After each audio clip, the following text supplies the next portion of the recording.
అరే మేడారం జాతరకు మమ్మలను కూడా విలువొద్దా తప్పకుండా వస్తుంటిమి అని పార్టీ పెద్దలు పిలిచేదే ఉండే గాని టైం లేక మతల వంపలేసారని మంత్రి మేడం గంత పెద్ద జాతరను సంబురంగా చేసినందుకు సర్కార్ను తారీఫ్ చేసిరట. సమ్మక్క సారలమ్మ పోరాటం మీద మంచిగా సినిమా తీసి దేశమంతటా చూపిస్తే ఎట్లుంటదనే చర్చ కూడా నడిచిందటుల్లా. ఇంతకు గీ ముచ్చట్లు ఎవరితోటి ఎవరు పెట్టిండ్రు అంటురా. చలో ఢిల్లీలో హైకమాండ్ పెద్దలతోటి స్పెషల్ మీటింగ్ నడిచింది.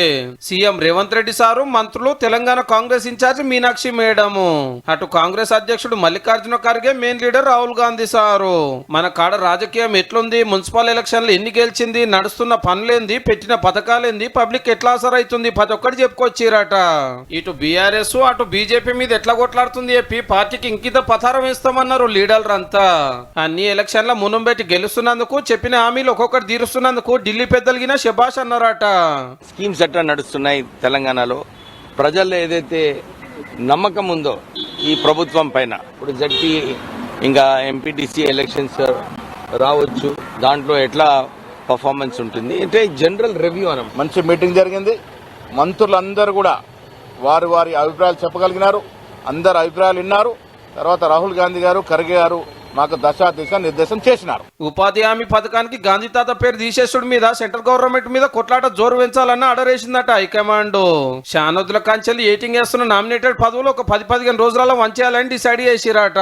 ఇక మంత్రి పదవి కోసం కొట్లాడుతున్న రాజగోపాల్ రెడ్డి సార్ గురించి అడిగితే, రాజగోపాల్ రెడ్డి గారి అంశం కూడా చర్చకు వచ్చింది. వాడు త్వరలో వారిని పిలిచి మాట్లాడతాం. దేశంలో పంటలు కొనుట్ల తెలంగాణ ఫస్ట్ ర్యాంకులు ఉందనే ముచ్చట పార్టీ పెద్దలకు చెప్పినట్టు మంత్రి ఉత్తమ్ సారు. తెలంగాణ క్యాబినెట్ ఢిల్లీలో పెట్టుడేంది గిదేం తరీకని హరీష్ రావు సార్ గరం అయితే కాంగ్రెస్ వాళ్ళు గిట్లా కౌంటర్ ఇచ్చారు. మీరు సెక్రటరియట్ రాజకీయాలను పరిపాలనను వదిలిపెట్టి ఫామ్ హౌస్ నుంచి చేస్తే లేని పొరపాటు. మా జాతీయ పార్టీ, మా హెడ్ క్వార్టర్ ఢిల్లీ. మీరు తెలంగాణ ఉద్యమం ఢిల్లీ రాలేదా? ఢిల్లీలో కదా నిర్ణయం జరగాల్సింది. మీరు కూడా కదా గతంలో ఆఫీస్ పార్టీ స్థలం తీసుకున్నారు ఢిల్లీలో. మీరు రీజనల్ పార్టీ అయినా ఢిల్లీలో ఆఫీస్ ఎందుకు మీకు? ఈ ముచ్చట ఇట్లుంటే కేసీఆరే తెలంగాణ జాతిపిత అని బీఆర్ఎస్ వాళ్ళు ఊకుకంటున్నందుకు station Ghanpur MLA Kadiyam Srihari sir గిట్లా క్వశ్చన్ చేసేయండు. భారతదేశానికి జాతిపిత ఒకరే, ఆయన మహాత్మా గాంధీ గారు. ఆ జాతిపితను అవమానపరిచే విధంగా వీడు కూడా కొత్తగా జాతిపిత అని పేరు పెట్టుకుని వస్తే మీకు మీరే అనుకుంటే ప్రజలు దాన్ని అంగీకరించాలి కదా. జాతిపిత ఆడబడుతున్నాడు, మరి జాతిపిత ప్రజలకు ఎందుకు రావడం లేదు?